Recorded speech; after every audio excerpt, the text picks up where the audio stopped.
తీర్చే దేవతలు, జీవితాన్ని ప్రసాదించే గురువులు. ఎంతటి విషాదకరమైన సంఘటనలు వచ్చినా వారికి మనం బాధ కలిగించకుండా పూజించడం మన ధర్మం. అలానే తల్లిదండ్రులు కూడా వారి సంతానాన్ని చిన్నప్పుడు ఎలా ప్రాణంగా చూసుకున్నారో పెద్దయ్యాక కూడా అదే ప్రేమని కొనసాగించాలి. వృద్ధాశ్రమములు, అనాథాశ్రమములు అన్న పదం మర్చిపోవాలి. మన దేశంలో వృద్ధాశ్రమము, అనాథాశ్రమము ఒక చీడ పురుగు లాంటిది. పవిత్రమైన వేదభూమి మన భారతదేశం. ఈ పవిత్రమైన మట్టిలో ఈ వృద్ధాశ్రమము మరియు అనాథాశ్రమము వెత్తివేయాలి. మన పవిత్రమైన ప్రేమని కొనసాగించాలి, కాపాడుకోవాలి.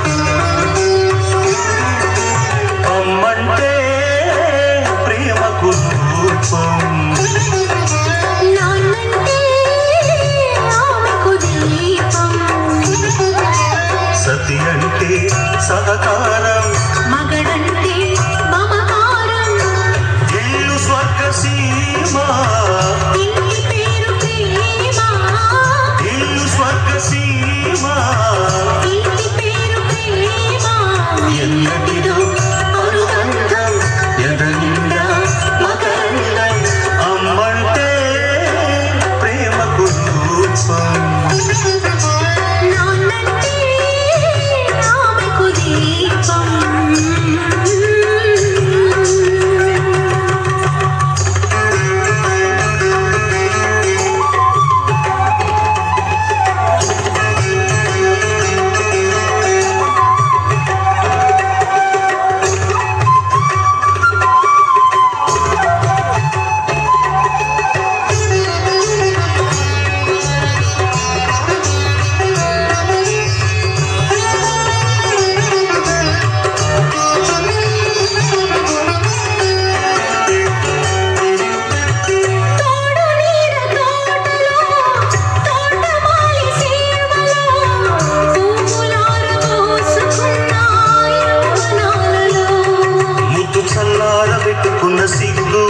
ఇల్లు తెల్లారి పెట్టుకున్న ముగ్గు, వాంఛరెట్టింపు చేసుకున్న వద్దు, కొత్త దాంపత్య భావాలు రిద్దు.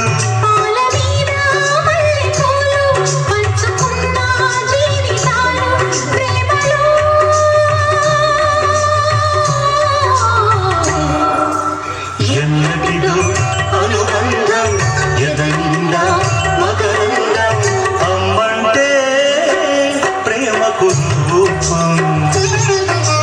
నాన్నంటే ఆమెకు దీపం.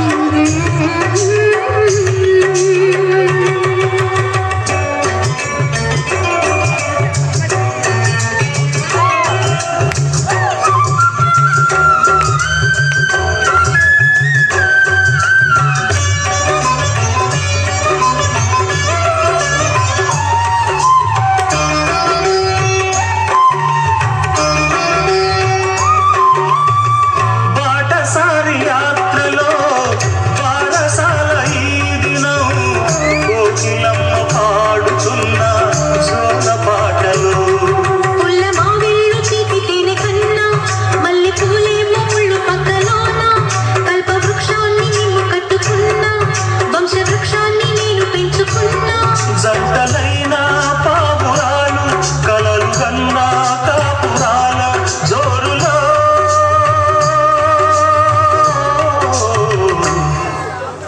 ఎన్నటిదో అనుబంధం ఎదనిండా మకరందం, అమ్మంటే ప్రేమకు రూపం.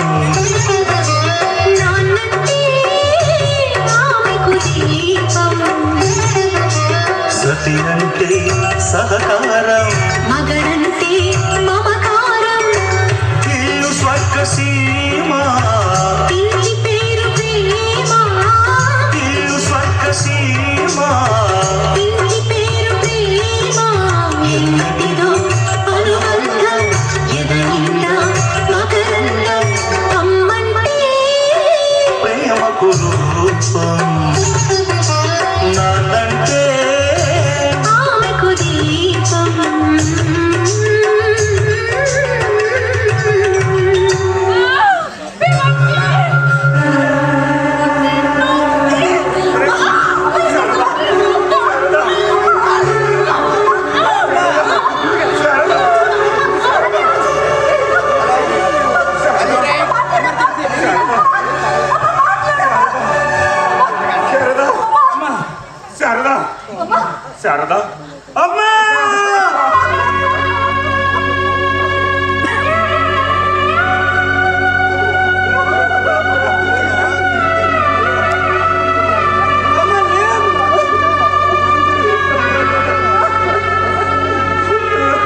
కలుపుకుందాం. అమ్మా వాడి దగ్గర డబ్బులు ఉన్నాయిరా, గెలవరా వాడి దగ్గర ఇల్లు తీసుకుని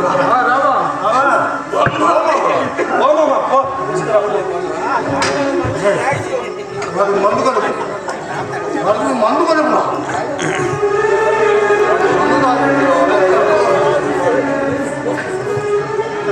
మామ నువ్వు బాధపడొద్దు మామ, వద్దు మామ, నీ బాధ నాకు తెలుసు. వద్దు మామ. అమ్మ మమ్మీ చెప్పింది. నువ్వు తాగు, చనిపోయినా తెలుసుకో. నీకు మేము ఉన్నాం కదా. తాగు మామ, నువ్వు తాగు, నీకు మేము అంతా ఉన్నాం కదా మామ.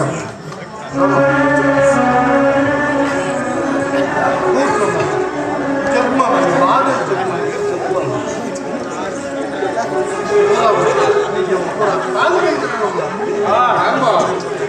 చూపిస్తాను మామ, రండి. తాగు మామ.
అమ్మ చనిపోయింది బాబా.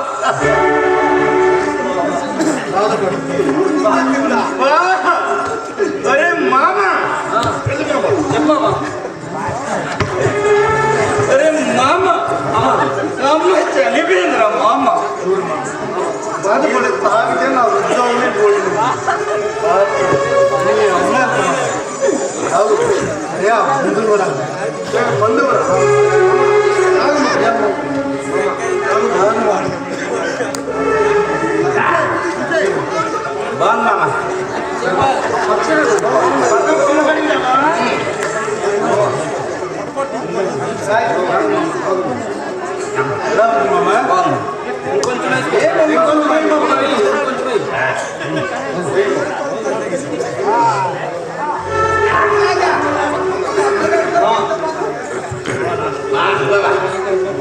బావా, నా బాధ అంతా మా అమ్మ చనిపోవడంతో కాదు బాబా. మామ, ఆ సర్పంచ్ ఉన్నాడు కదా మామ, ఆ సర్పంచ్, మన ఊరు సర్పంచ్. చెప్పు మామ, ఏం చేశారు? అమ్మకు బాగులేనప్పుడు 50,000 అప్పు తెచ్చాను మామ. ఇంకొకటికే ఉన్నామా?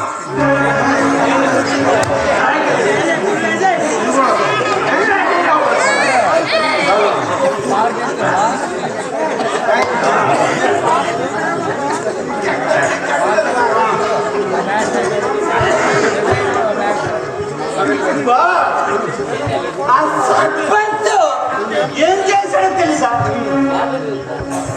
నేను 50,000 అప్పు తెస్తే ఆ దుర్మార్గుడు 2 లక్షలు తీసుకున్నానని చెప్పున్నాడు బాబా. అంతేకాదు బాబా,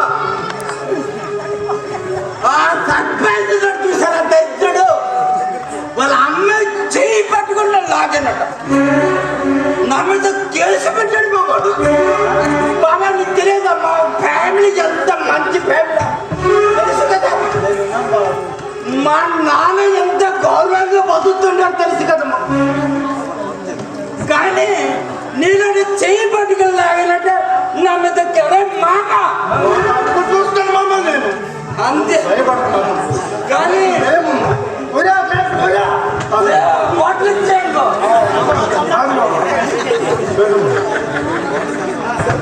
కొంచెం ఇంకొంచెం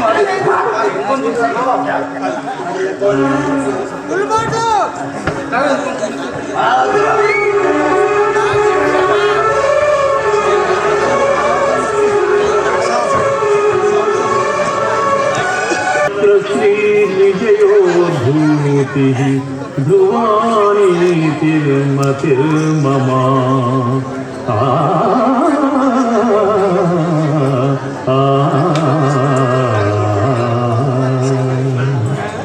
యోగీశ్వరుడు శ్రీకృష్ణుడు ధనుర్ధారీయుడు అర్జునుడు ఎతకనుందుడు అతడ సంపద విజయము ఐశ్వర్యము స్థిరము గురించి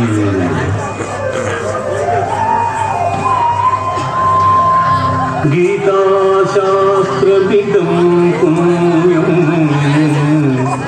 గీతాశాస్త్రవిదం పుణ్యం యప్పటే ప్రయతః పుమాన్ విష్ణోపదమవాప్నోతి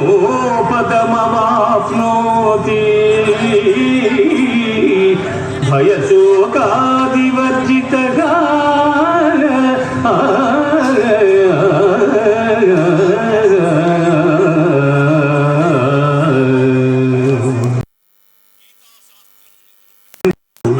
వారు భయశోకాది వర్జితులై పొందుదురు.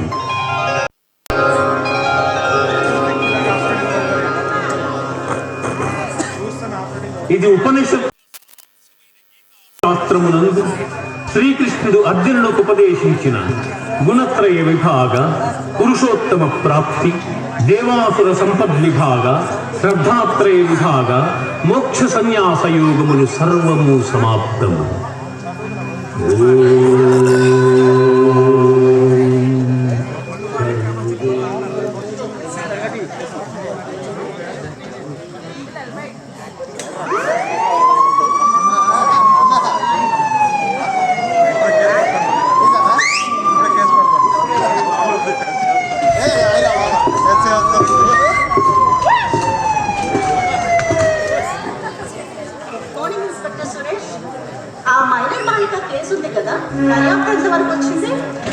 హలో, గుడ్ మార్నింగ్ వైజయంతి గారు. ఆ మైనర్ బాలిక కేసు ఆ మైనర్ బాలిక కేసు దర్యాప్తు చాలా వేగంగా జరుగుతుంది. అండ్ ఐపీసీ సెక్షన్స్ మరియు పోక్సో చట్టంలోని తగిన సెక్షన్ల కింద కేసు నమోదు చేశాం. అండ్ ఆ నిందితుడు తప్పించి తిరుగుతున్నాడు. యునో లాయర్ గారు, ఈ ఇన్స్పెక్టర్ సురేష్ నుంచి నిందితుడు తప్పించుకోవడం అంటే that's a impossible thing. Inspector Suresh, tell me one thing. Did you really apply the POCSO here? నా క్లయింట్ని ఫేక్ ఎవిడెన్స్ ని క్రియేట్ చేసి రాంగ్లీ ఇంప్లికేట్ చేయాలని ట్రై చేస్తున్నారు. This is nothing but targeting an innocent person. It's a serious miscarriage of justice. Fake సాక్ష్యాలు and fake evidence లా ఏమాట్లాడుతున్నారు lawyer గారు? ఈ ఇన్స్పెక్టర్ సురేష్ ఉన్నంత వరకు అలాంటి వాటికి చోటే లేదు. అసలు అన్ని ఎవిడెన్స్ ని పరీక్షించి నిర్ధారించాకే ఆ నిందితుడిని పడుకోవడానికి వెతుకుతున్నాం. ధనబలం, కులబలం, పొలిటికల్ బలంతో ఒక అమాయకుడిని శిక్ష పడేలా చేస్తున్నారు సార్ మీరు. అమాయకుడు నిందితుడు చట్టం తన పని తను చేసుకుపోతుంది. దట్స్ ఇట్ లాయర్ గారు. ఈ విషయం మీకు ప్రత్యేకంగా చెప్పాల్సిన అవసరం లేదనుకుంటా. నా క్లయింట్స్ ని న్యాయం చేయాలనే ఎప్పుడు ఈ లాయర్ వైజయంతి చూస్తుంది సార్. ఈ కేసులో కూడా ఆ హరిప్రసాద్ న్యాయంగా ఉన్నారు కాబట్టి ఆ కేసు గెలవాలని నేను గట్టిగా నమ్ముతున్నాను. చట్టం మాట్లాడాలి, న్యాయం బయటికి రావాలి, నిజాలు బయటికి రావాలి. అప్పుడు ఆ రోజు మనం మళ్ళీ కలుద్దాం. ష్యూర్ వైజయంతి గారు.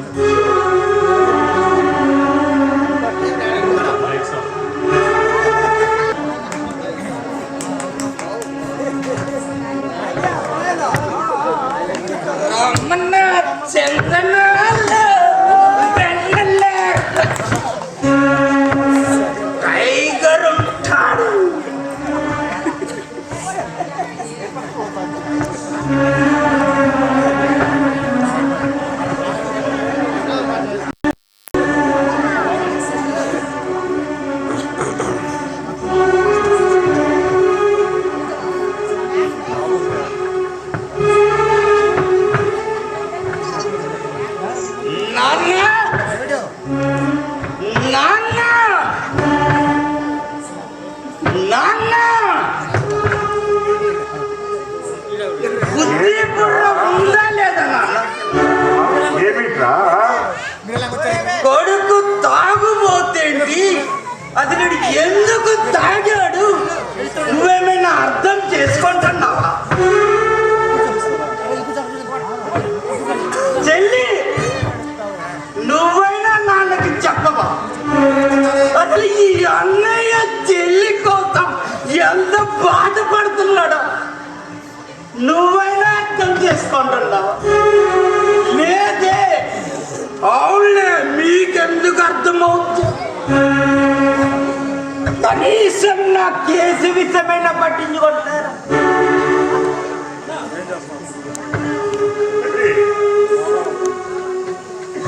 నా కడుపులో చెడపుట్టావు కదరా. అది రోజు సారా త్రాక్కుని వచ్చి నా అందమైన సంసారాన్ని మట్టిబాటు చేసావు కదరా. అరే నీ కేసు ఏమీ కాదురా. నేను ఆ లాయర్ వైజయంతి మేడంతో వెళ్ళి మాట్లాడాను. పాపం ఆవిడ ఎంత మంచితనం, ఎంతటి దయాగల హృదయము, ఎంతటి మానవత్వం గల మనిషి. అరే నా ముఖం చూసి, నా ఆవేదన చూసి ఒక్క రూపాయి కూడా ఫీజు తీసుకోకుండా నీ కేసు వాదిస్తానని ఒప్పుకున్నాను. అన్నయ్య నువ్వు సంవత్సరం మానే అన్నయ్య, సంవత్సరం మానే. అరే నేను తాగడానికి కారణం మీరే. అదేం మాట్లాడుతున్నావురా? నువ్వు సారా త్రాగడానికి కారణం మేమా? అయ్యో రామా,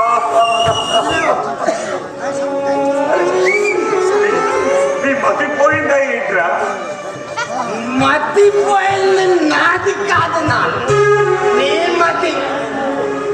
నువ్వు ఎప్పుడైనా ప్రేమతో పలకరించావు? ఎప్పుడైనా నీ పక్కన కూర్చోబెట్టి కబుర్లు చెప్పావా? కనీసం ప్రేమగా పలకరించావా? లేదే. ఎప్పుడు చేసినా తాగుపోతా అనుకుంటా. నేను ఏం చేశానో నువ్వు కడతావా? నువ్వేం చేశావా? రెడ్డి గారి ఇంట్లో దొంగతనం చేయడం తప్పు కదేంట్రా? నాయుడు గారి ఇంటికి వెళ్ళి వాళ్ళ అమ్మాయి చెయ్యి పట్టుకొని ఆవిడతో అక్రమ సంబంధం పెట్టుకోవడం తప్పు కదేంట్రా? అరే నీ స్తోమత ఏంటి, నీ కులం ఏంటి, నీ మతం ఏంటి, నీ చదువు ఏంటి, నువ్వు అన్ని మర్చిపోయావేంట్రా? కృష్ణ వెధవా. వద్దునానా, నాకు కానీ కోపం ఏం చేస్తాను నాకు తెలియదు. నువ్వు అనుకున్నవన్నీ అబద్ధాలే. నేనే తప్పు చెయ్యలేదు. అబద్ధం ఏంటి చూస్తావు అన్నయ్య? నాయుడు గారి ఇంటి దగ్గర వాళ్ళు నిన్ను కొట్టడం నేను చూస్తాను.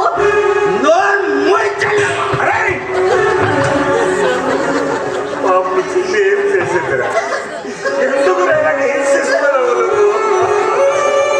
నా కడుపులు ఎందుకురా నువ్వు కొట్టావు? నాకు డబ్బులు కావాలి. నేను బెంగళూరు వెళ్తాను, నా ఫ్రెండ్స్ అందరూ వెళ్తున్నారు. డబ్బులు ఎక్కడుందిరా నీకు ఇవ్వడానికి? అరే ప్రతిరోజు సారా త్రాక్కుని వచ్చి తండ్రి కూతుర్ని హింసిస్తూ కొడుతూ తిడుతూ ఇంట్లో ఉన్న డబ్బులన్నీ తీసుకెళ్ళిపోయావు కదా, మరి ఎక్కడుందిరా? అరే నాకు 60 సంవత్సరాలు దాటిందిరా. ఈ వయసులో కూడా నేను బయటికి వెళ్ళి కష్టపడి 100-200 నేను తెస్తుంటే నువ్వేమో సారా త్రాక్కులు వచ్చి చెల్లికి కొడుతూ తండ్రికి కొడుతూ అది తీసుకుని వెళ్ళిపోతున్నావు కదరా. మరి ఎక్కడుందిరా? చిల్లి గమ కూడా లేదురా. డబ్బులు లేవు. చెల్లి ఒక్కసారి రామ్మ, ఒక్కసారి అమ్మ. నా ముద్దుల చెల్లిలా, నా బంగారు కొండం.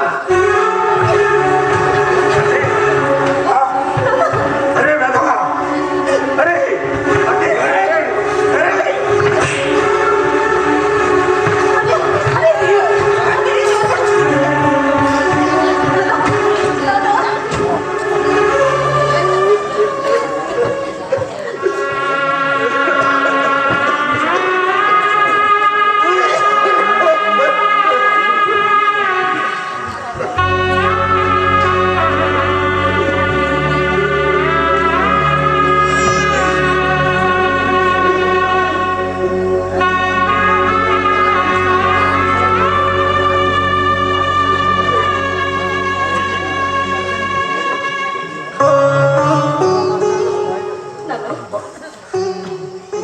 కాలేదు కదమ్మా.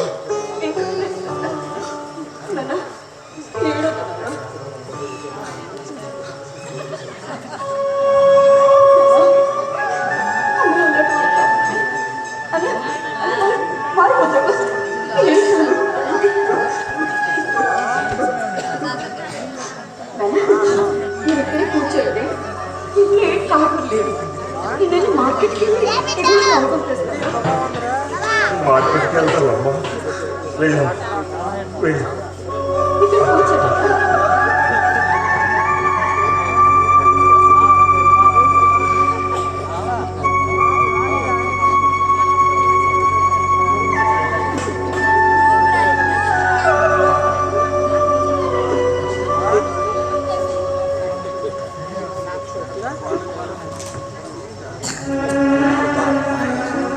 రామయ్య, ఒరే రామయ్య,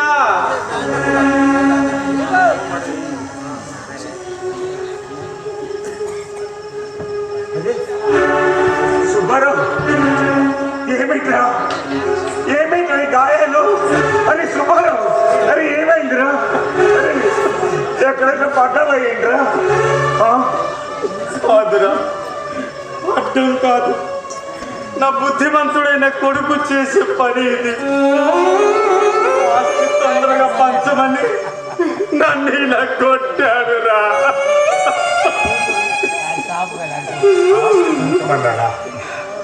అదేంట్రా, నీకు ఒకే కొడుకు కదా, మరి ఆస్తి పంచడం ఏంటి? ఏం చెప్తాను అడిగేసేవు. భార్య మాటలు విని నన్ను ఇంటి నుంచి గెట్టించాడు. బలంగా పడ్డాను, ఇదిగో గోడ తగిలి ఇలా తల పగిలింది రామయ్య. మూర్ఖులు, కొడుకులంతా మూర్ఖులు. ఇదిగో మా ఇంట్లో ఉన్నాడు కదా ఒక తాగప్రోతు విధవ, రోజు సారా తాక్కుని వస్తూ తండ్రి కూతుర్ని హింసిస్తూ కొడుతూ తిడుతూ దాని అవస్థలు పెడుతున్నాడు. ఇంట్లో ఉన్న డబ్బులంతా చెల్లగొట్టాడురా. ఈ రోజు అడిగినా డబ్బులు ఇవ్వలేదు. అప్పుడు ఏం చేశాడు తెలుసా? వాళ్ళ చెల్లెల మెడలో ఉన్న చెయ్యిను లాక్కు తీసుకువెళ్ళిపోయాడురా.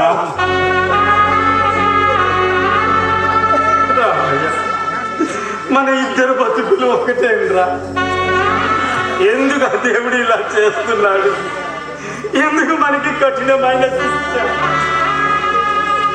రామయ్య, వదలు. ఈ ఇల్లు ఊరు వదిలేసి ఎక్కడికో దూరంగా వెళ్ళిపోయి మన బతుకులే మనం బతుక్కుంటామా? ఈ నీచుడు దుర్మార్గుల దగ్గర ఒక్క క్షణమైనా ఉండలేము రామయ్య. పద, ఉండొద్దు, ఇక్కడ వెళ్ళిపోతాం. పద రామయ్య. అవునరా, నేను అదే ఆలోచిస్తున్నా. కానీ ఇంట్లో వయసుకు వచ్చిన కూతురు ఉందినా, దాన్ని తీసుకెళ్ళి బయట ఎక్కడ పెడతాను, ఏమి చేస్తాను, నాకేమి తోచడం లేదురా. అందుకే నేను ఒక నిర్ణయానికి వచ్చానురా. ఏమిటండి? నేను ఇక్కడే ఉంటానురా. నేను బయటికి వెళ్ళాను, ఎక్కడికి వెళ్ళను, ఇక్కడే ఉంటాను. నన్ను మన్నించు రామయ్య. నువ్వు కూతురుతో చక్కగా ఉండు, నేను మాత్రం ఉండలేను. నాకు ఏ దిక్కు లేదు. భగవంతుడి మీద ఆధార పెట్టి ఎక్కడికో దూరంగా వెళ్ళి నా బతుకేదో నన్ను బతుకుంటాను రామయ్య. ఈ నీచుడు దుర్మార్గుడు రాక్షసుడి దగ్గర ఒక్క క్షణమైనా నేను ఉండలేను. నేను ఉండలేను రామయ్య. నీ మర్చిపోయిందా ఇంట్లో? అరే, నాకన్నా బాధ నీకు ఉందిరా. అరే, కొద్ది రోజుల క్రితమే నా శారద చనిపోయిందిరా. నన్ను వదిలి వెళ్ళిపోయింది నా శారద. ఆవిడ లేకుండా నేను ఒక ముహూర్తం కూడా బతకలేను అనుకున్నాను. కానీ బాధతో బతుకుతున్నాను. అరే, ఆ బాధ భరించలేక నా కొడుకు ప్రతిరోజు సారా త్రాగుతూ ఇంటికి వస్తున్నాడు. తండ్రి కూతుర్ని హింసిస్తూ కొడుతూ తిడుతూ నానా అవస్థలు పెడుతున్నాడు రా. ఆ అవస్థ భరించలేక చావలేక బతకలేక ఈ కన్నీటి బ్రతుకుని బతుకుతున్నాడు. నా మాట వినరా, నువ్వు కూడా నా దగ్గర ఉండు. మనిద్దరం కలిసి చక్కగా ఇక్కడ ఉంటా. అవునరా, నీ కూతురు ఉంది కనుక నువ్వు చెప్తున్నావు. నాకు ఏ దిక్కు లేదు. ఏ దిక్కు లేని వాడికి ఆ భగవంతుడే దిక్కు అంటారు కదా. అందుకని ఆ భగవంతుడి మీద ఆధారపెట్టి ఎక్కడికి వెళ్ళిపోతాను. నా చావేదో నేను సస్తానురా. నేను మాత్రం బతకను, ఉండును, నీ ఇంటికి కూడా రాను. అరే, నీ ముఖం చూసి అటు గంగయ్య ముఖం చూసి నేను బతుకుతున్నాను. లేకపోతే నా శారద వెళ్ళిపోయిన రోజు మరునాడే నేను కూడా వెళ్ళిపోవలసింది. అరే, నా మాట విడురా, నా మాట విడు. నువ్వు ఎక్కడికి వెళ్ళొద్దు, నేను ఉండను, నా దగ్గర ఉండను. నా మాట విడురా. వద్దు రామయ్య, నాకు వద్దు రామయ్య. అరే, నా మాట అయిపోతుంది. అరే సుబ్బారావు తిప్పిస్తుంది. అరే సుబ్బారావు, ఛాతి కొట్టేస్తుంది. చనిపోతాను నేను. అరే సుబ్బారావు, చనిపోతాను. చనిపోతాను నేను. సుబ్బారావు, బతకను రామయ్య. అరే సుబ్బారావు, సుబ్బారావు, అరే సుబ్బారావు, సుబ్బారావు, అరే సుబ్బారావు,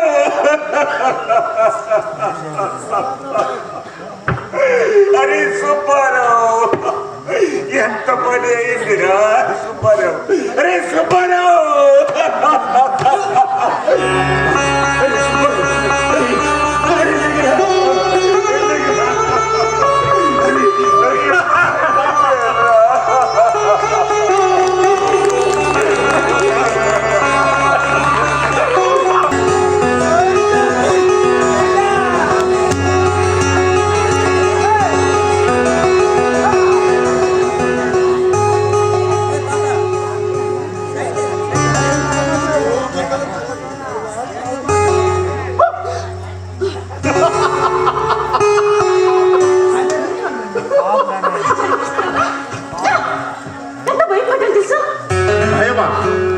నిజంగా భయపడ్డావా? అదేంటి రజని, నేను ఆ భయాన్ని పోగొట్టుకోవడానికి నేను నిన్ను పెళ్లి చేసుకోబోను. అయినా భయం అనేది రావాలంటే ముందు నన్ను దాటి నీ వద్దకు రావాలి కదా. అంతవరకు భయం అనే మాటకి మా ఇద్దరి మధ్య చోటే లేదు. ఇన్ని రోజుల తర్వాత నీకు గుర్తొచ్చానా? అదేంటి రజని, నీతో ప్రతిరోజు మాట్లాడుకోవచ్చు, కానీ నీతో మాట్లాడే ప్రతి నిమిషం నీ గురించి ఆలోచిస్తూ, నీతో ప్రతి నిమిషం మాట్లాడుకోవచ్చు, కానీ నీతో మాట్లాడే ఆ నిమిషం కోసం ప్రతి నిమిషం అనుక్షణం నీ కోసం ఆలోచిస్తుంటా.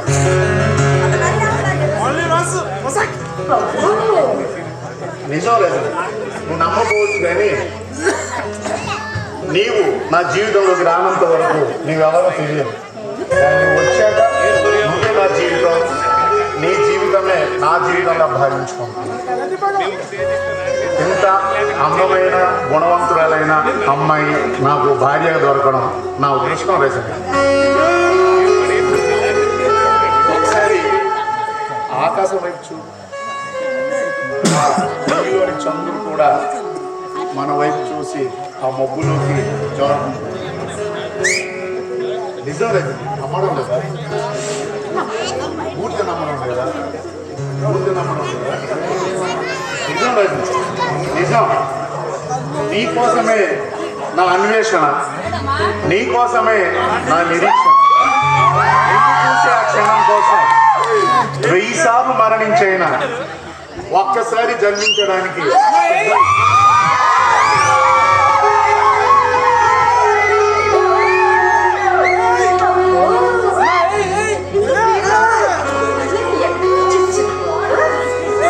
ప్రేమికుడు అన్న తర్వాత మనం ప్రేమికులం కాబట్టి ప్రేమను ఆస్వాదించాలి. ఈ ప్రేమ కొనసాగలేదు.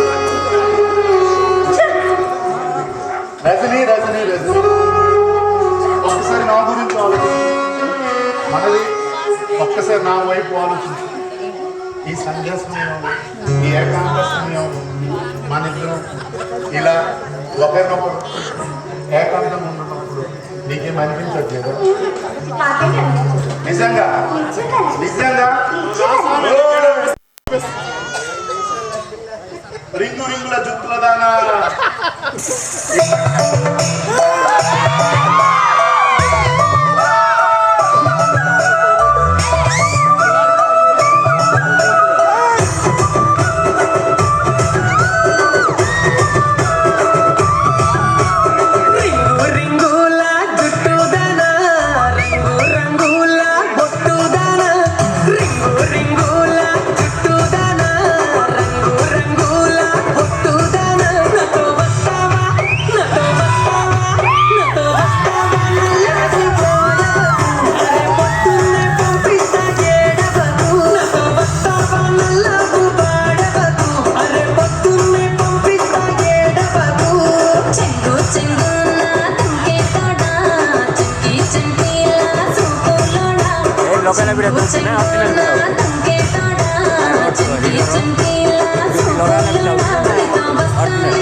సార్ నీ డ్రైవింగ్కి ఆ రోడ్లకి సరిపోయింది ఒళ్ళంతా నొప్పులు అయిపోయింది అసలు. సార్ నేను నెమ్మదిగానే డ్రైవింగ్ చేశాను సార్, కానీ ఆ రోడ్లే అధ్వానంగా ఉన్నాయి సార్. ప్రభుత్వాలు మారుతున్నాయి కానీ రోడ్ల పరిస్థితి ఎప్పుడూ అలానే ఉంటున్నాయి సార్. సర్లే నారాయణ, ప్రభుత్వాల గురించి ఎందుకు ఎక్కువ తక్కువ మాట్లాడావు అనుకో మన ఒంటి పైన కాకి చుక్కలు కూడా ఉండవు. రామయ్య వాళ్ళ ఇల్లు ఇదేనా? సార్ చూడండి, ఎవరైనా ఉన్నారేమో చూడండి. Okay sir.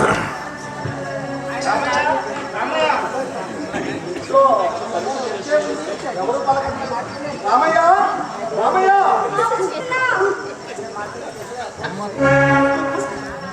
రామయ్య గారు ఇల్లు ఇదేనా? రామయ్య గారు లేరా? మా ఎస్ఐ గారు వచ్చారు రామయ్య గారి గురించి. భయమేం లేదు, ఒక్కసారి ఎస్ఐ గారి దగ్గరికి రామ్మా నువ్వు. ఏం భయం లేదు, ఎస్ఐ గారు ఏమో వివరాలు అడుగుతారు, వచ్చి చెప్పు. రామయ్య గారు లేరు, వాళ్ళ అమ్మాయి ఉంది, తను పిలిచాను వచ్చింది సార్. నమస్తే. ఏం పేరమ్మా నీ పేరు? మీ అన్నయ్య హరిప్రసాద్ లేడా ఇంట్లో? ముందుంటే మక్కలు ఇరగొట్టేవాడిని ఈడియట్ని. ఏమైందా? మన సర్పంచ్ గారి దగ్గర 2 లక్షల రూపాయలు అప్పు చేసి తాగి వెళ్ళి అతనిపై గొడవ పడ్డాడు. తర్వాత వాళ్ళ అమ్మాయిని చేపట్టి లాగాడు. Useless fellow. లేదు సార్, మా అన్నయ్య అలాంటి కాదు. ఇంట్లో తప్పు చేస్తాడు కానీ బయట ఎలాంటి తప్పు చేయడు సార్. ఇంట్లో చేస్తాడంటే బయట ఎందుకు చేయడు? వాడు వస్తే వెంటనే స్టేషన్కి వచ్చి లొంగిపోమని చెప్పు. అదర్వైజ్ మళ్ళీ నేను ఇక్కడికి వచ్చాను అనుకో, నా గురించి వినే ఉంటావు. అసలే చాలా చాలా బ్యాడ్ పోలీస్ ఆఫీసర్ నేను, అర్థమైందా?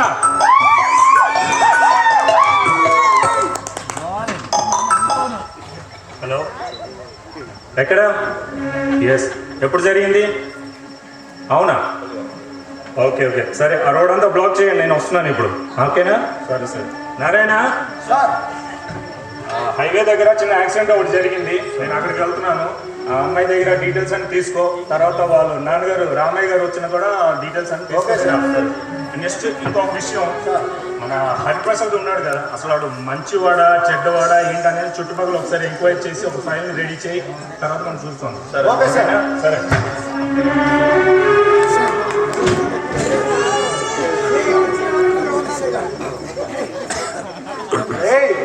ఎస్ఐ గారు వెళ్ళిపోయారో లేదో ఒకసారి చూద్దాం పదా.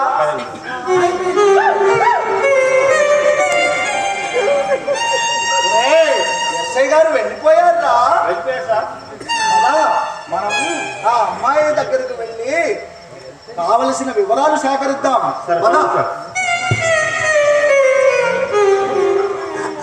ఉప్పు కప్పు రంబు ఒక్క పోలిక నుండు చూడ ఈ అమ్మాయి అచ్చం ఆ అమ్మాయిలానే ఉంది కదరా? అలాగే ఉంది సార్. నేను చెప్పింది నీకేమైనా అర్థమైందా, లేక అన్నిటికీ గౌడు గేదెలాగా తలుపు వేస్తున్నావా? సరే, వివరంగా చెప్తా విను. ఉప్పు కర్పూరము చూడటానికి ఒకేలా ఉంటాయి, కానీ వాటి రుచి చూస్తే, అంటే తిని చూస్తే వాటి రుచులే వేరుగా.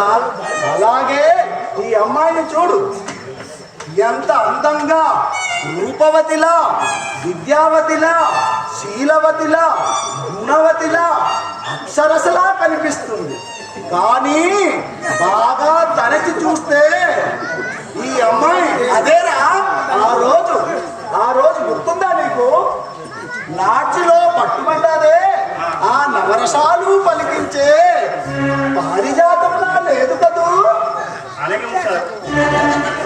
పద ఆ అమ్మాయి దగ్గరికే వెళ్ళి వివరాలు సేకరిద్దాం. నిజమేంటో తేలిపోద్ది ఈరోజు. ఏ అమ్మాయి, నీ పేరేమిటి? మీ అన్నయ్య హరిప్రసాద్ ఒక దొంగ కదూ?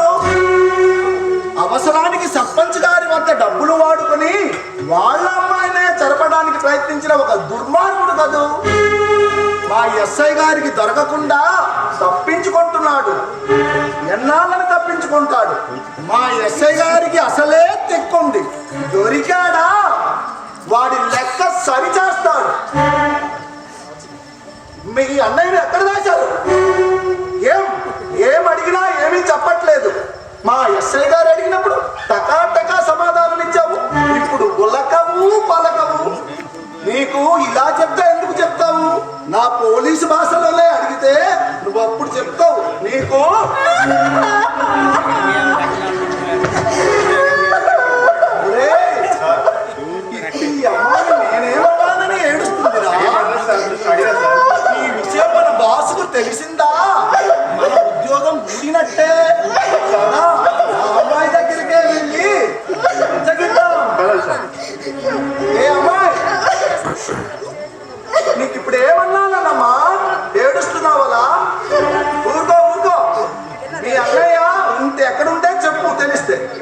లేకపోతే మేమే కనుక్కుంటాం.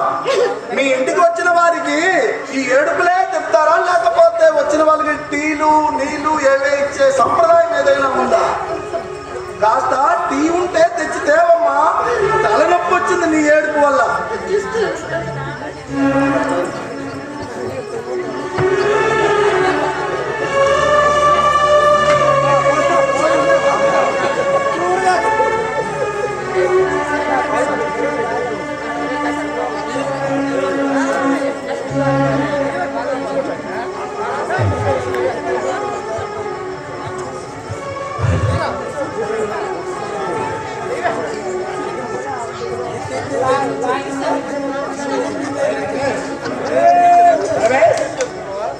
రమేష్ తీసుకోరా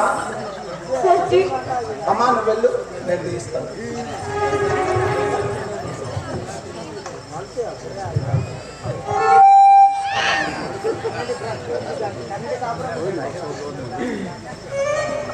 పరమేష్ పరమేష్ లేవరా, వీడికి ఎవడ్రా బాబు ఈ పోలీసు ఉద్యోగం ఇచ్చాడు? వీడి ఉద్యోగము నాకెసలు వచ్చినట్లు ఉన్నది. పరమేష్ లేవరా, పరమేష్ వీడు ఎంతకీ లేవడు. వీడి టీ కూడా నేనే తాగేస్తే పోలా. నమస్తే. ఒరే పరమేష్ లేవరా, ఒరే లేవరా. వీడికి ఇలా చెప్తే ఎందుకు వింటాడు? వీడికి నేనురా ఎస్ఐని కాను. పరమేష్ నువ్వు ఎప్పుడు ఇలా నిద్రపోతూ ఉంటే మనం ఎప్పుడు డ్యూటీ చేస్తావురా? అసలే ఎస్ఐ గారు మనకి పెద్ద బాధ్యత చెప్పారు. ఆ హరిప్రసాద్ గురించి పూర్తి వివరాలు ఈ రోజే పట్టుకురమ్మన్నారు. నువ్వు ఇలా నిద్రపోయావనుకో, స్టేషన్కి వెళ్ళాక మన పని అయిపోద్ది. పదా మనం వెళ్ళి ఆ హరిప్రసాద్ గురించి ప్రతి ఒక్కరి దగ్గర తెలియకుండా గోప్యంగా వాడి గురించి తెలుసుకుందాం. ఓకేనా? అమ్మాయి, మీ నాన్నగారు వస్తే స్టేషన్కి రమ్మని చెప్పు. ఎస్ఐ గారు వచ్చి వెళ్ళారని కూడా చెప్పు. ఈ విషయం చెప్పు. వచ్చిన వెంటనే స్టేషన్ పంపించమ్మా. అసలే మా ఎస్ఐ గారి కోపం ఎక్కువ, ఇప్పుడే చూసావు, తెలిసిందా? ఓకే.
అమ్మా, అమ్మ రజని ఏడుస్తున్నావు అమ్మా. అమ్మ ఫోటో చూసుకొని ఏడుస్తున్నావు అమ్మా. నాకు తెలుసమ్మా నువ్వు ఎందుకు ఏడుస్తున్నావు. మా ఇంట్లో ఉన్నాడు కదా ఒక దుర్మార్గుడు, ఆడొచ్చి ఏదో నాన్న మాట్లాడి ఉంటాడు, నాకు తెలుసు. అయినా నీకే భయం లేదమ్మా. నీ పెళ్లి నేను ఘనంగా చేస్తానమ్మా, ఘనంగా చేస్తాను. మీ డాడీ దగ్గర డబ్బులు లేకపోయినా నేను అప్పు చేసైనా నీ పెళ్లి ఘనంగా చేస్తానమ్మా. అమ్మా, నీకు దొరికిన వరుడు చాలా గుణవంతుడమ్మా, బుద్ధిమంతుడు.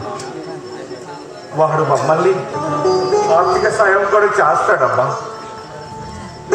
అమ్మా, అమ్మ రజని ఏడుస్తున్నావు. అమ్మా ఎందుకు ఏడుస్తున్నావమ్మా?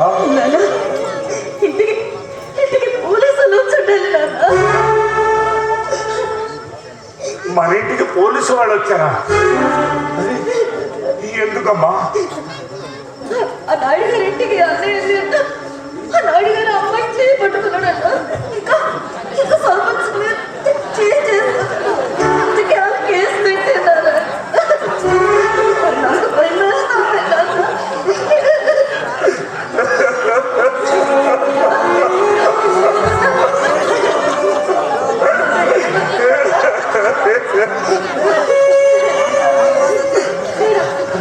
అమ్మ నేను ఏడవద్దమ్మా, నువ్వు కూడా ఏడవద్దమ్మా.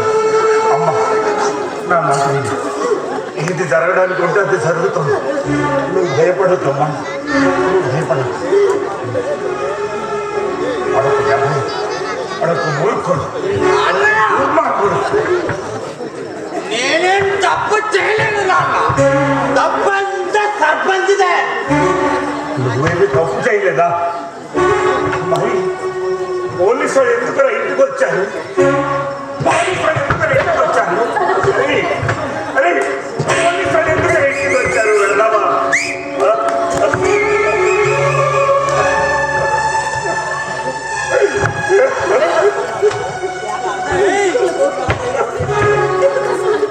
చెల్లె అతనంటే మూర్ఖులే ఎవరిస్తున్నా నీకైనా అర్థం.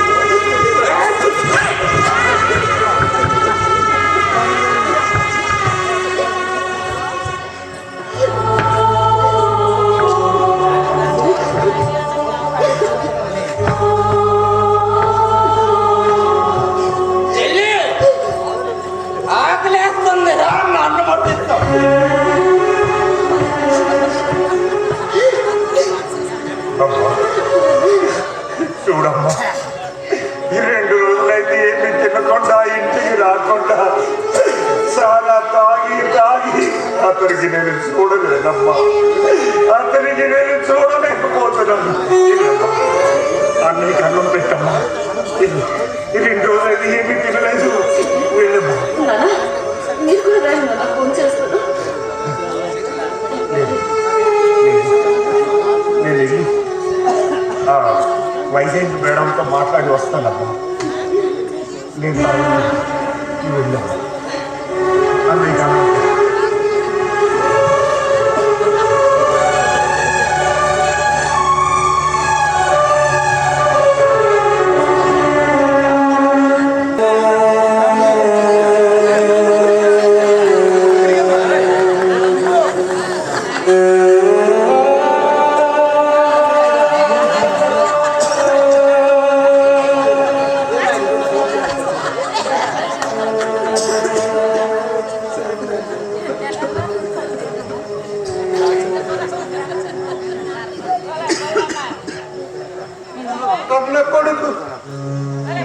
కన్న కొడుకు కసైలా కసురుకు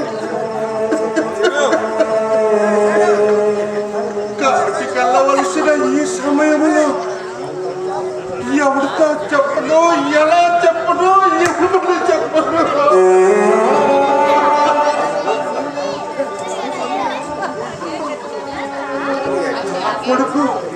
నా కొడుకు పెళ్ళయిన తర్వాత బెల్లంతో పడి నన్ను పట్టించుకోడు మానేశాడయ్యా. కొడుకు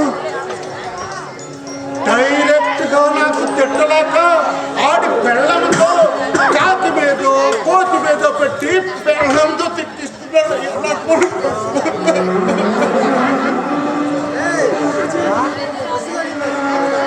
నా కొడుకు కమలహాసన్ కలిసి పిచ్చిపోయాడు.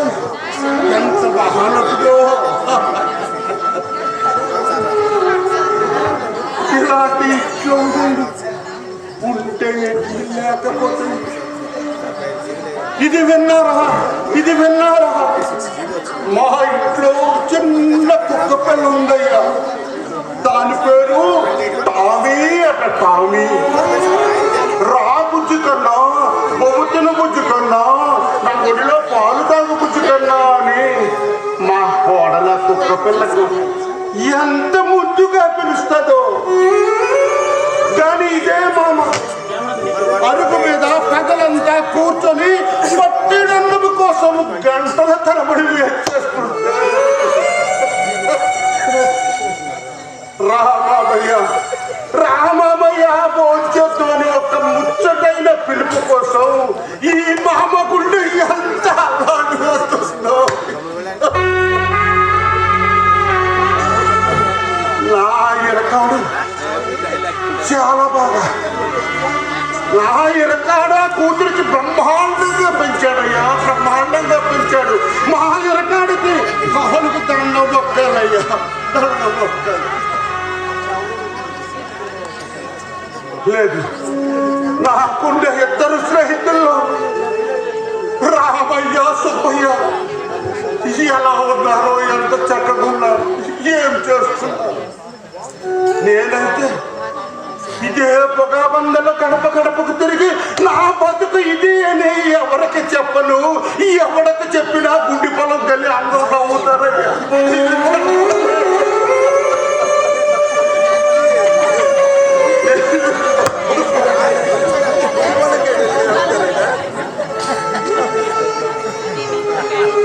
ఇలాంటి బతుకు బతకడం కంటే, ఇలాంటి బతుకు బతకడం కంటే పొగాబందలు నేను చచ్చిపోతాను.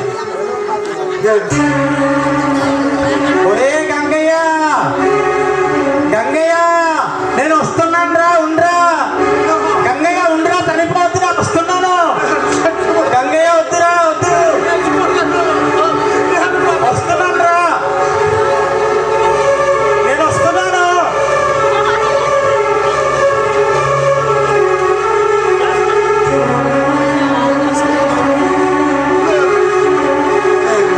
బతకలేదు. కొడుకుతో కోడలతో తాపుడుతుంది, నేను బతకలేదు.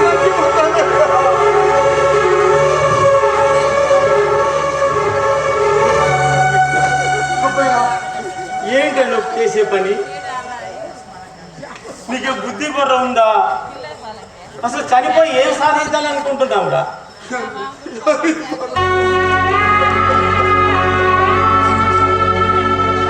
చనిపోతే నీ సమస్య తీరిపోతాయా? నేనేం చెయ్యాలి? చూడు సుబ్బయ్య, ఆత్మహత్య చేసుకోవడం చట్టమిత్తే నేరం. అసలు ఆత్మహత్య చేసుకుంటాట ఆ పాపం మళ్ళీ మనకే చుట్టేస్తుంది. అవునరా, తెలిసి తెలిసి నువ్వు ఎందుకు అవుతున్నావురా? నీకు నేనున్నాను, అటు రామయ్య ఉన్నాడు, ముగ్గురు కలిసి ఒక దగ్గర కూర్చుంటాం. నీ సమస్య ఏంటో దాన్ని పరిష్కారం చేసుకుంటాం. మాట వస్తే చనిపోతాను చనిపోతాను చనిపోతాను ఏంట్రా? చచ్చిపోయి ఏం సాధించగలవు? బాధంతా కేవలం నీకు ఒక్కడికే ఉందా? ఈ సమాజంలో మరి ఎవరికైనా ఉందా? నా విషయం తెలుసా నీకు? లేదు సుబ్బయ్య. తెలియదు. ఏడిస్తే కాదురా, మాట్లాడాలి. నా కొడుకేమో నాకు ఒకరోజు కొట్టి కొట్టి, ఇదిగో ఇప్పుడు వరకు గాయం అలాగే ఉంది. నిన్న రాత్రి ఏమైంది తెలుసా? నా కోడలు కొడుకు మాట్లాడుకుంటున్నారు. నాకట వృద్ధాశ్రమకు పంపిస్తారు. ఎంత బాధ నేను ఉండడం లేదా? రామయ్య, నా మాట విను. మనం ముగ్గురం ఒక దగ్గర కూర్చుంటాం, నీ సమస్యని పరిష్కారం చేసుకుంటాం. ఒకవేళ అవ్వలేదు అనుకో, ముగ్గురు వస్తాం. నా మాట విను. ఈ ముందు నాకు ఇచ్చింది వద్దు వద్దు. సరే సరే మంచి వాళ్ళు.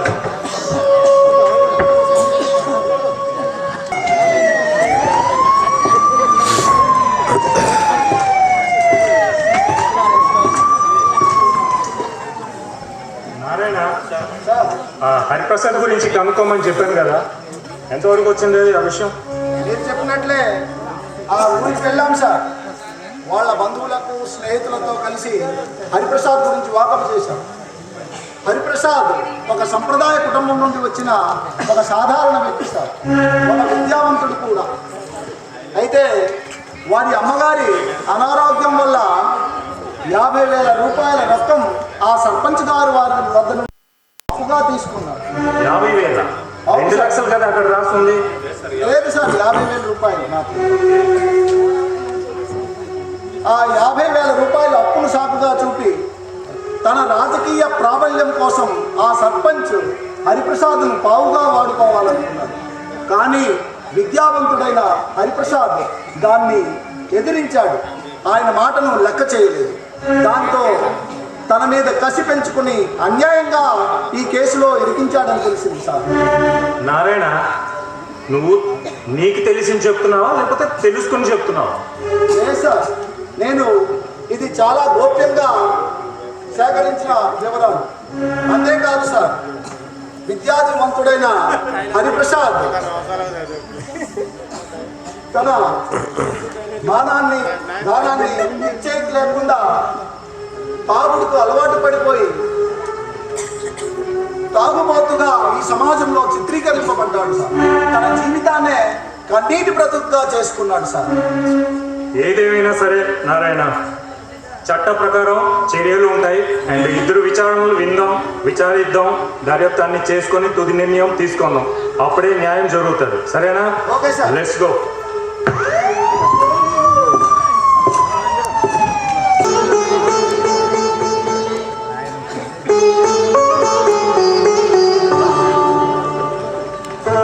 రామయ్య గారు, అమ్మా, ఇక్కడ మీ సంతకం పెట్టించండి. ఇక్కడ మీ అబ్బాయి హరిప్రసాద్ సంతకం పెట్టండి. అలాగే అమ్మా. నమస్తే మేడం. నమస్తే అమ్మా. రజని, బాగున్నావా? అవును, పెళ్ళంట కదా? అవును. అబ్బాయి ఏం చేస్తున్నాడు? టీచర్. ఓకే, అదృష్టవంతురాలు. రామయ్య గారు, మీ అబ్బాయి ఎప్పుడు వస్తాడండి? అమ్మా, వాడి గురించి అడుగుతున్నావమ్మా. ఎప్పుడు రాత్రి 12కి వస్తాడు, ఒక్కొక్కప్పుడు రాత్రి 1 గంట 2కి వస్తాడు, ఒక్కొక్కసారి 2 రోజులు 3 రోజులకి ఇంటికి వస్తాడు. రామయ్య గారు, మీకు ఒకటి అడుగుతాను, నిజం చెప్పండి. మీ అబ్బాయి ఎలాంటి వాడు? మా అబ్బాయి చాలా మంచివాడమ్మా, గుణవంతుడు, బుద్ధివంతుడు అమ్మా. మీ అబ్బాయి చదువుకున్నాడండి? అమ్మా, నేను రాత్రి పౌరులు కష్టపడి అడిగి నేను MBA వరకు చదివించానమ్మా. అయితే ఆ సర్పంచ్ గారి దగ్గరికి వెళ్ళి మీ అబ్బాయి డబ్బులు ఏమైనా తీసుకున్నాడా అండి? అమ్మా, వాళ్ళ అమ్మకి బాగులేనప్పుడు ఒక 50,000 తెచ్చాడమ్మా. సరే, మరి వాళ్ళు 2 లక్షలని ఇన్స్పెక్టర్ గారితో చెప్పుకున్నారండి. లేదమ్మా, పచ్చి అబద్ధం అమ్మా. 50,000 అంటే తెచ్చాడు. మరి వాళ్ళ ఇంటికి వెళ్ళి ఆ అమ్మాయి చేయి పట్టి లాగాడని చెప్పారు. లేదమ్మా, మా అబ్బాయి చాలా మంచివాడమ్మా. అయితే తల్లి చనిపోయిన తర్వాత స్నేహితులతో పడి సారకి బానిస అయిపోయాడు. మరి ఇంటిలో ఏదో తండ్రికి కొడతాడు, చెల్లిని కొడతాడు తప్పించి బయట ఎలాంటి దుర్మార్గమైన పనులు చేయడం నాకు బాగా తెలుసమ్మా. మా అన్నయ్య చాలా మంచిది మేడం. నాకు రక్షించు. అలాగే రామయ్య గారు, మీరేం కంగారు పడుతుంది. నాకు మీకోసం తెలుసు. అదే మీ పెంపకంలో పుట్టి మంచిగా చదివాడంటే నేను నమ్ముతున్నాను హరిప్రసాద్ మంచివాడని. అలాగే సార్, డాక్యుమెంట్స్ అన్ని రెడీ చేశాను. మెయిల్ కూడా త్వరగా వస్తుంది. కానీ మీకు పని చేయండి సార్. ఏంటంటే మీ అబ్బాయిని ఎక్కడికి బయటికి పంపించండి. అలాగే అమ్మా, వాడి ఇంటికి వస్తే చెప్తానమ్మా. ఉంటానమ్మా.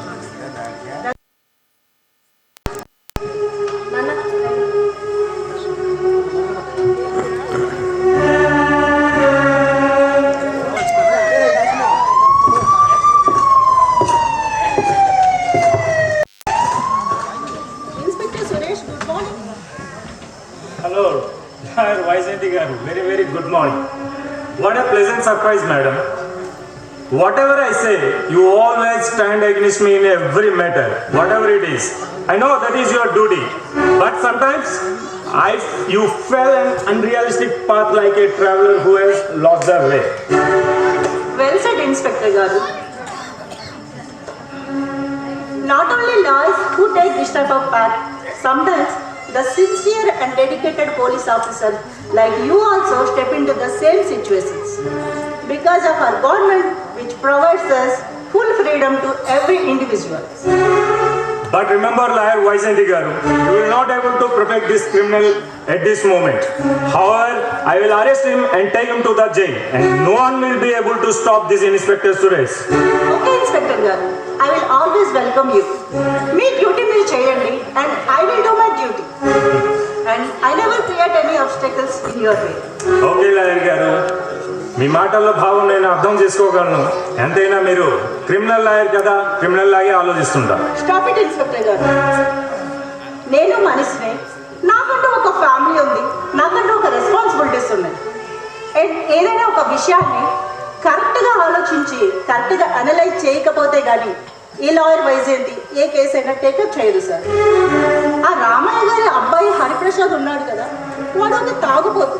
ఆ విషయం నాకు తెలిసి కూడా ఈ కేసుని ఎందుకు టేకప్ చేశాడంటే, వాడు ఇంట్లో నాన్నకి చెల్లమ్మకి కొడతాడు, అరెస్ట్ చేస్తాడు.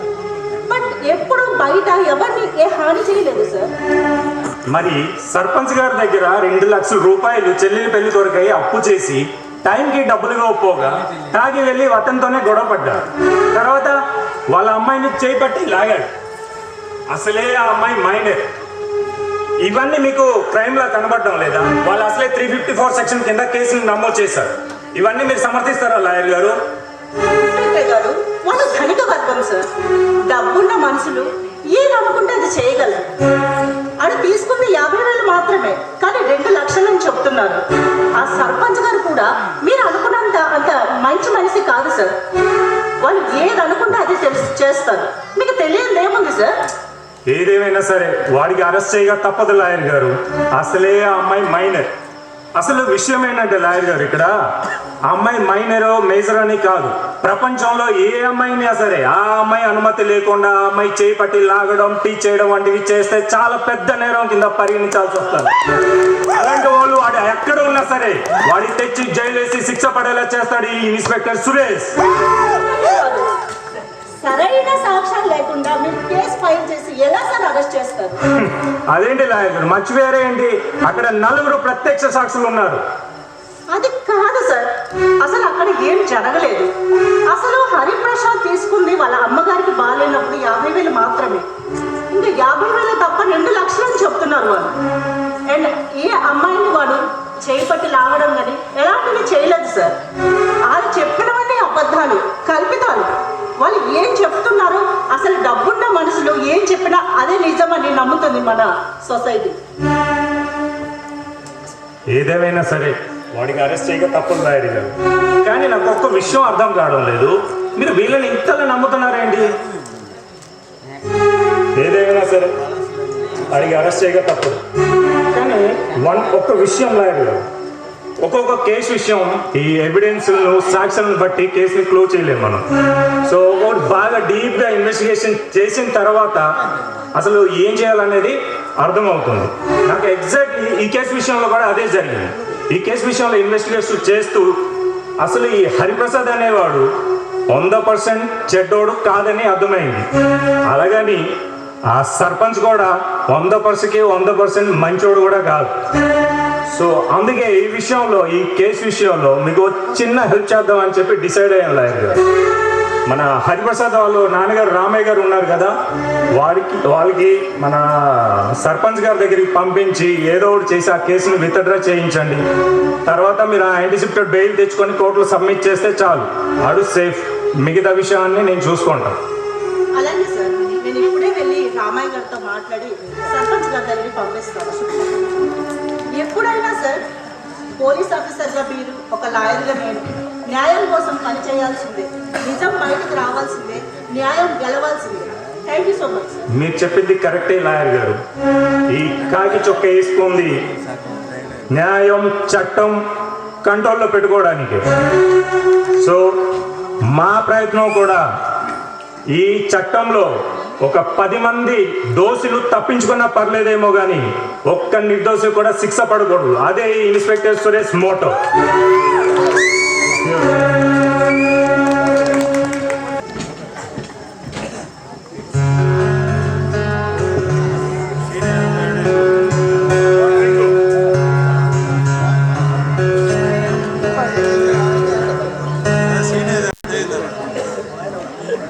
Hey, Sino.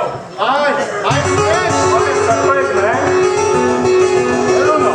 నేను బాగున్నాను సురేష్, నువ్వెలా ఉన్నావు? Yeah, fine. నువ్వేంటి ఇక్కడ? అది నేను అడగాలి సురేష్, నువ్వేంటి ఇక్కడ అని. ఇది మా ఉప్పి గారి ఇల్లు. ఇది నీ ఉబ్బి గారి ఇల్లా? అయితే రజని నీ ఉబ్బినా? ఎస్ సురేష్, రజని నా ఉడ్బి. షార్ట్ పీరియడ్ లో ఆ అమ్మాయిని నేను పెళ్లి చేసుకోబోతున్నాను సురేష్. Great news scene. అసలు చెప్పలేదు నాకు. చెప్పలేరు మరి. షార్ట్ పీరియడ్ లో మొన్ననే పెద్దలు చూసి ఈ వివాహాన్ని నిశ్చయించారు సురేష్. రజని పరిచయం చేయవా? చేస్తాను సురేష్. రజని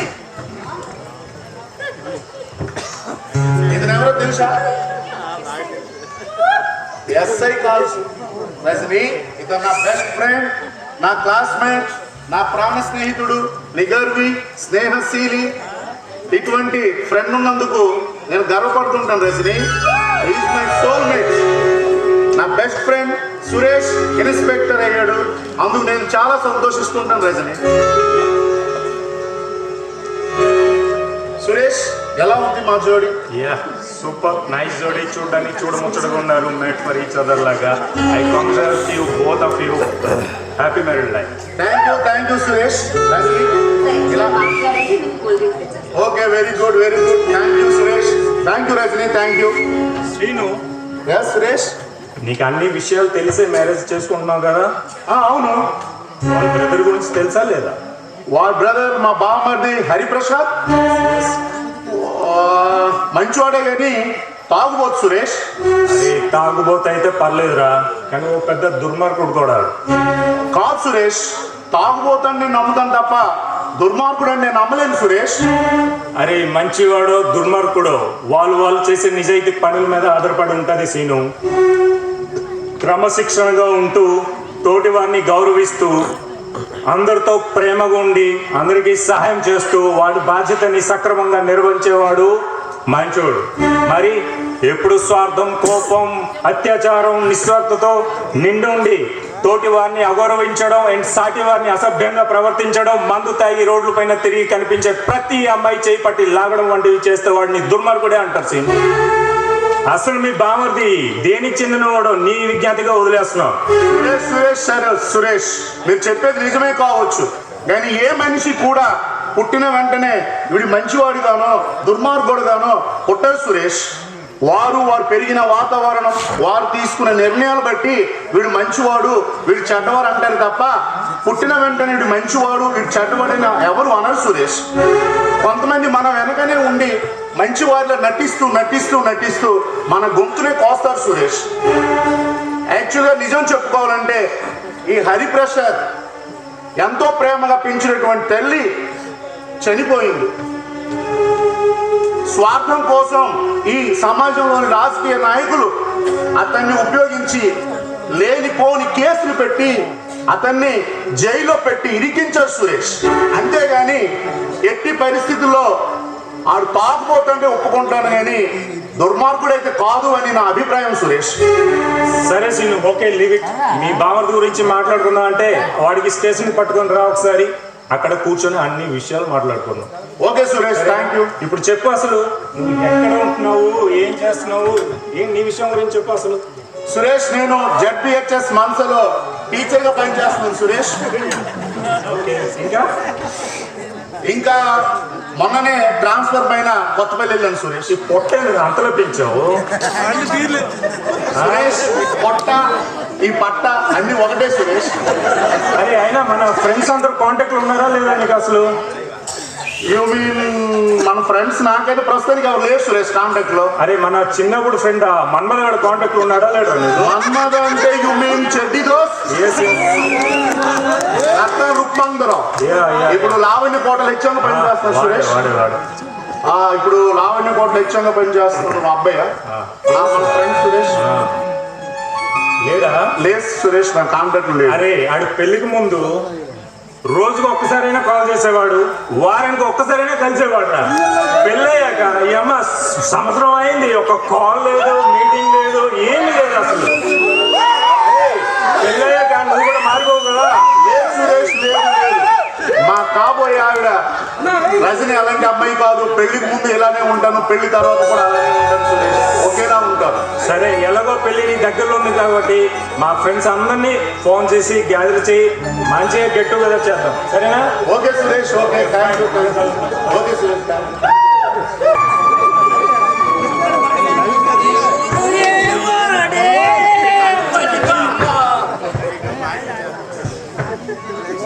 చెల్లి టైగర్ లేడా? చెల్లి ఈ అన్నయ్య చెల్లెల భవిష్యత్తు కోసమే ఆలోచిస్తాడు. అందుకేనా మనకు మంచి సంబంధం చూశారు. నీ జీవితం బంగారు బాటలా ఉంటుందని. నా ఫ్రెండ్ తనకు ఫ్రెండ్ ఒకడు దుబాయ్లో బాగా సంపాదించి తెచ్చాడు. చెల్లి బాగా డబ్బులు ఉందన్న. ఈ విషయం నాన్నకి చెప్తే వినడు కదా. కులము జాతి అంటాడు. అసలు ఈ కులము జాతి ఎవడు కనిపెట్టాడో కానీ చెండాలే ఉందమ్మా. మనుషులందరూ ఒకటే, మనుషుల రక్తము ఒకటే, జాతి ఒకటే, దేశం ఒకటే. అందుకేనమ్మా నీకు వాడికి ఇచ్చే రిజిస్ట్ మ్యారేజ్ చేస్తాను. అన్నయ్యగా నా బాధ్యత నెరవేర్చుకుంటున్నాను. అమ్మా నాన్న దగ్గర డబ్బులు లేవమ్మా. నీకు టీచర్కి ఇచ్చి పెళ్లి చెయ్యలేడు. ఈ అన్నయ్య నేనున్నానమ్మా. నువ్వు రామ్మా, చెల్లి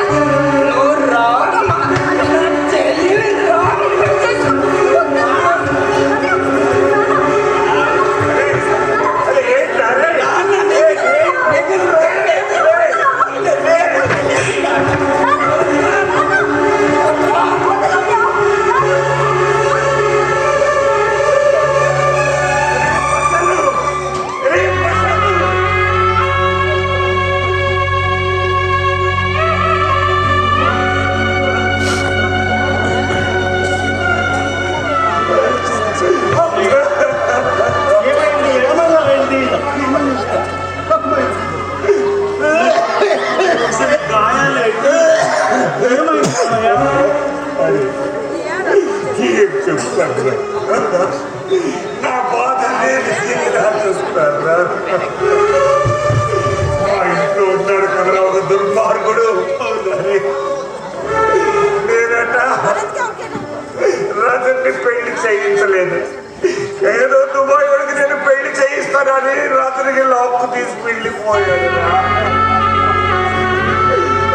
నేనేం చేస్తాను? అరే గంగయ్య, అరే గంగయ్య, అరే ఎక్కడికి తీసుకెళ్ళాడు, ఏం చేస్తాడు? అరే అరే సుబ్బారావు, ఏదో ఆలోచించరా, ఏం చెయ్యాలో ఏంటో. ఇలాంటి కొడుకులను కానీ మనం పెద్ద తప్పు చేసావురా. అసలు కొడుకులు ఎంతో గౌరవంగా పెంచి వాళ్ళ పైన లేనిపోని ఆస్తులు పెట్టుకుంటాం. కానీ వాళ్ళు పెళ్ళి అయిన తర్వాత ఇలా చేస్తున్నారు. కొడుకు అంటే ఒక శ్రీరామచంద్రుడు, ఒక శ్రవణ కుమారుడు అనుకున్నాం. కానీ మనకి పుట్టిన కొడుకులు నీచులు, దుర్మార్గులు, రాక్షసులు, చీడ పురుగులు రామయ్య.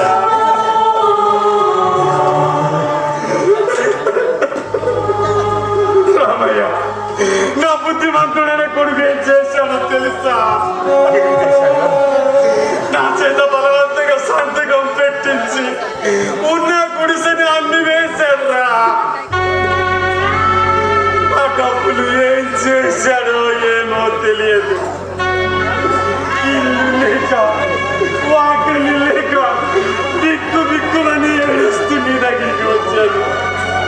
ఇదిగో దాంట్లో గంగాలో కలిశాడు. ముగ్గురు కలిసి ఇక్కడ మాట్లాడుకుంటామంటే ఇక్కడ చూస్తే నీ బతుకే పోయినాడు. మన ముగ్గురు బతుకులు ఒకటేనరా.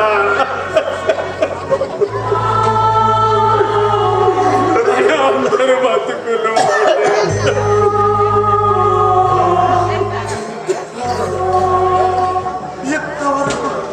ఇంతవరకు నా రామయ్య ఉన్నాడు, నా సుబ్బయ్య ఉన్నాడు అని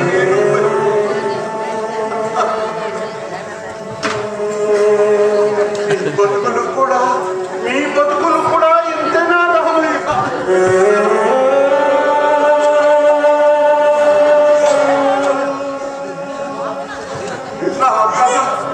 నా కథ నేను ఏమని ఎలా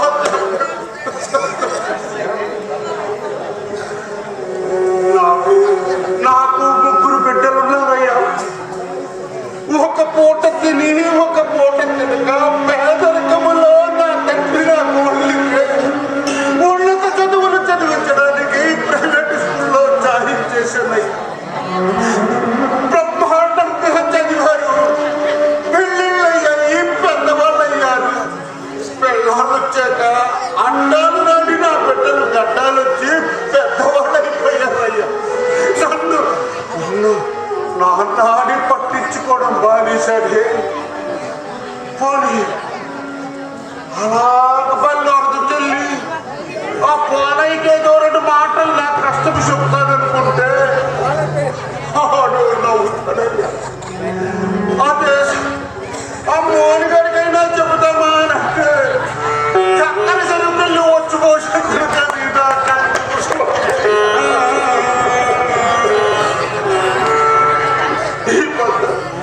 కోహాల్లో వచ్చి పడపలు సిద్ధడికైనా చెప్తామంటే తప్పించుకోరా, అప్పుడు అలా తిరిగావు, పిల్లలకి ఎలా పెంచావు అంటారు. నా ఇంట్లో నా బతుకు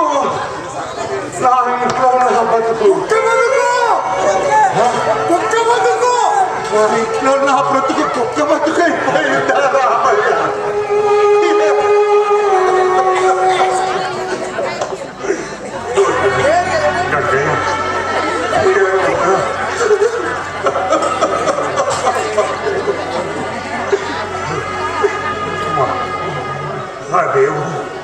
ఆ దేవుడు ఎందుకు మమ్మల్ని ఇంత శిక్షిస్తున్నాడో నాకు అర్థం కాదు.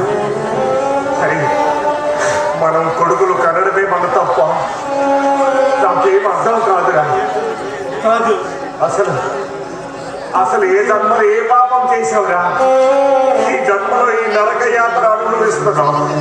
రామయ్య, తప్పు దేవుడిది కాదు, మనం చేసిన తప్పే మనకి వెంటాడుతుంది. అసలు కొడుకులు వేరు కూతుర్లు వేరు అనుకోవడం మనం చేసిన పెద్ద తప్పురా. కొడుకు ఏమో చిన్నప్పటి నుండి ఎంతో గారంగా పెంచి వాళ్ళకి సర్వం అర్పిస్తాడు. కానీ కూతుర్లకేమో ఎంత కొంత ఇచ్చి అత్తోరింటికి పంపించి చేతులు దులుపుకుంటాం. అది మనం చేసిన పెద్ద తప్పురా. ప్రాణంగా పెంచిన కొడుకు ఏమో పెళ్ళైన తర్వాత భార్య మాటలు విని మమ్మల్ని వృద్ధాశ్రమాన్ని పంపిస్తున్నారు. అసలు ఈ వృద్ధాశ్రమాలు ఎవరు కనిపెట్టారు? ఎందుకు వృద్ధాశ్రమాలు ఇలా పుట్టగొడుగులా పెరుగుతున్నాయి? నేను ప్రభుత్వాన్ని అర్థిస్తున్నాను, ఈ సమాజాన్ని ప్రశ్నిస్తున్నాను. ఎందుకు ఈ వృద్ధాశ్రమాలు ఇలా పెరిగిపోతున్నాయి?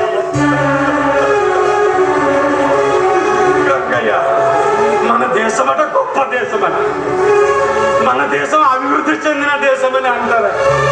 కానీ మన దేశంలో ఎక్కడ చూసినా అనాథలు, భిక్షగాళ్ళు, మనలాంటి కొడుకులు కనిపించిన తల్లిదండ్రులు బిక్కు బిక్కుమని ఏడుస్తూ భిక్ష అడుగుతున్నారా రామయ్య? భిక్షవాడిని బతుకుతున్నారు. అసలు ఈ వ్యవస్థ పోదా? ఈ వృద్ధాశ్రమాలు పోవా? మన కొడుకులు మనసు నుండి ఈ వృద్ధాశ్రమం అన్న మాటలు తరలిపోదా?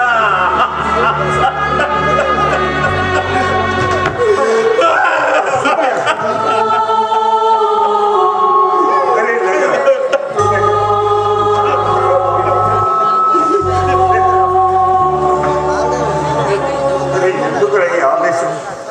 ఎందుకురా ఈ ఆవేశం?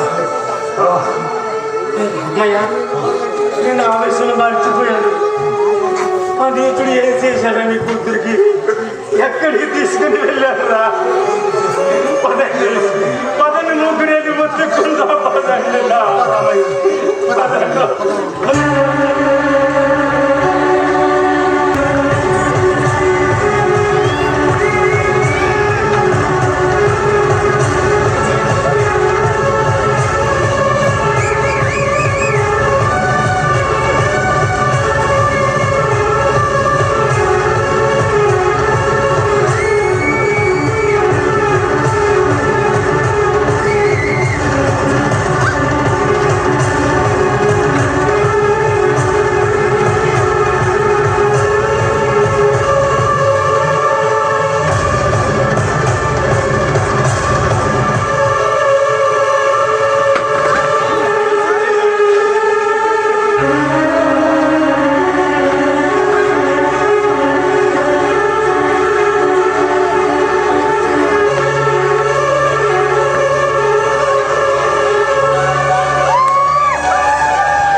నాన్న చూస్తున్నప్పుడు బాధలు ఉన్నా అన్నయ్య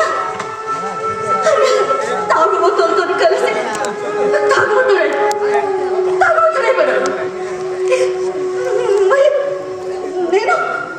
నేనే మాకు ఎవరికి చూపించాలి? అమ్మా, నాకెందుకు ఈ బాధలు తెలిసేలా నాకు తోడుగా తీసుకెళ్ళి ఈ బాధలని పడి నేను ఇలాగా వద్దమ్మా.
ఎంతటి ఘోరమైన నిర్ణయం తీసుకున్నావురా. నీకు సర్వోత్తర్యామి అని ముఖ్యాలు కదరా. నా కూతుర్ని నా దగ్గర నుండి నువ్వు దూరం చేశావు. ఎంతటి దారుణమైన నిర్ణయం తీసుకున్నావు. నేనేం పాపం చేశానురా. రాత్రి పవన్లు నీకు పూజించాడు.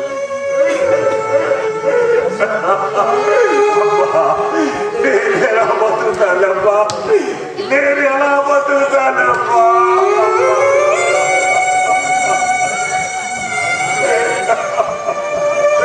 నా తల్లి మీ డాడీ నీకు గుర్తుకు రాలేదమ్మా. నన్ను ఎందుకమ్మా నువ్వు నేను వెళ్ళిపోయావు. కాదు, నేను ఉండలేను. నా తల్లిని వదిలేసి నేను ఉండలేను అమ్మా. నేను నీ దగ్గరికి వచ్చేస్తానమ్మా. అమ్మా, నేను నీ దగ్గరికి వచ్చేస్తానమ్మా. శారదా, శారదా, నువ్వు వెళ్ళిపోయినా సరే నా కూతురు మొక్కు చూసి నేను బతికాను. నా తల్లి, నా ప్రాణం, నా సర్వస్వం, నా కూతురు లేకుండా నేను ఒక క్షణమైనా ఉండలేను. నేను ఒక క్షణమైనా ఉండలేను.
తప్పు చేశాను.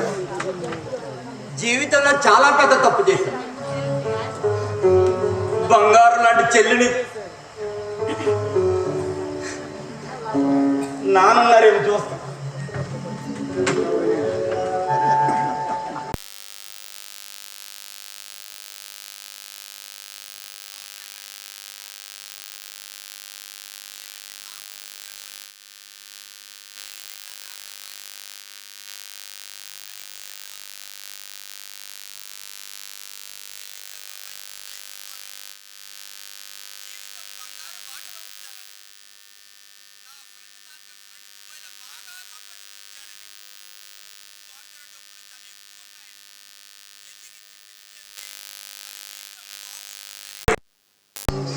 తీసుకుని వెళ్ళి రిజిస్టర్ మ్యారేజ్ చేయడానికి వెళ్ళాను. కానీ మిత్రులు మిత్ర ద్రోహం చేస్తున్నారు. నన్ను గెంటేసి చెల్లిని ఎడోళ్ళు అక్కని వెళ్ళిపోయి చెల్లి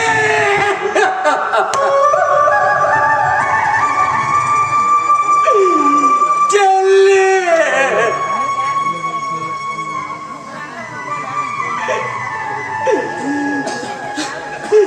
లేదు నాన్న, నీ విషయాలు కూడా చాలా తప్పులు చేశాను నాన్న. నువ్వు ఎంతో అనురాగంతో జీవితం బాగుండాలని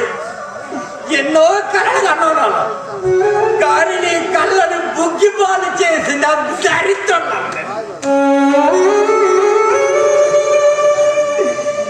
నీ ప్రేమ అనురాగానికి నోచుకొని నీచండి నాలని నీచండి.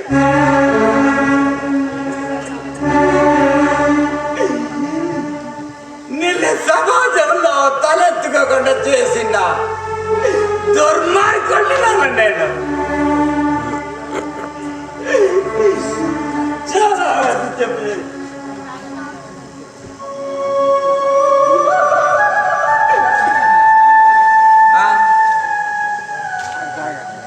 బాలు చూసావా నాన్న, నా మీద ఎంత ప్రేమనా నీకు. కన్న కొడుకు తాగేసొచ్చి ఎడు తిన్నాడో లేదో అనుకొని రోజు పాలు పెడతాను. కానీ నేను దరిద్రులు నేను చేస్తాను, పాలంతా నేను పాలు చేస్తాను. లేదు నాన్న, లేదు నాన్న, నువ్వు చెప్పినట్టే వింటున్నా. ఆ రోజు అమ్మకి మాట ఇచ్చాను నాన్న, నీ మంచి కొడుకుగా ఉంటానమ్మా.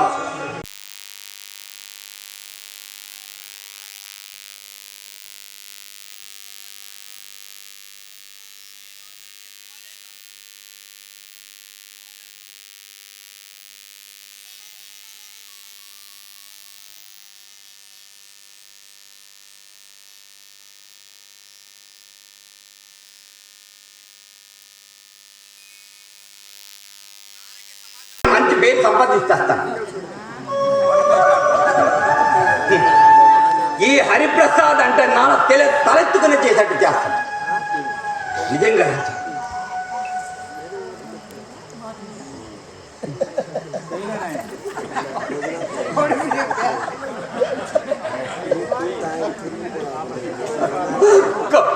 కడుపులో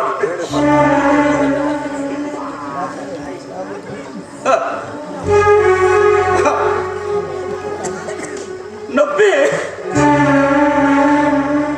కడుపు నొప్పి, అమ్మా అమ్మా నొప్పి,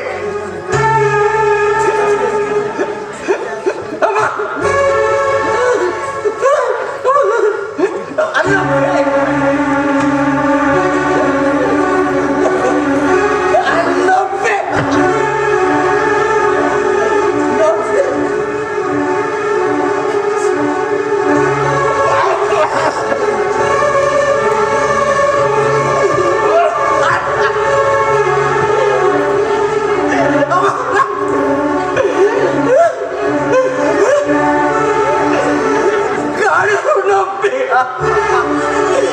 నాన్న కడుపు నొప్పి.